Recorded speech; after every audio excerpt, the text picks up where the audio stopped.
Job Kapitulo 37, versikulo 5, ang Dios magapadalugdog sa iyang tingog sa dakong kahibulungan, siya magabuhat og mga dagko nga mga butang nga dili nato matugkad.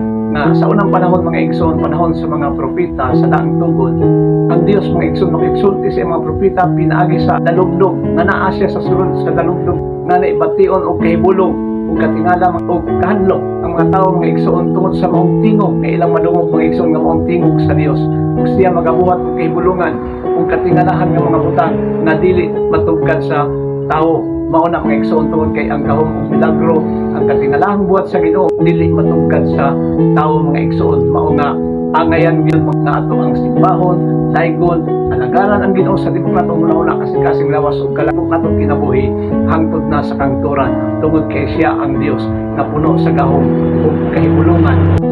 Alagaran. God bless, to God be all the glory.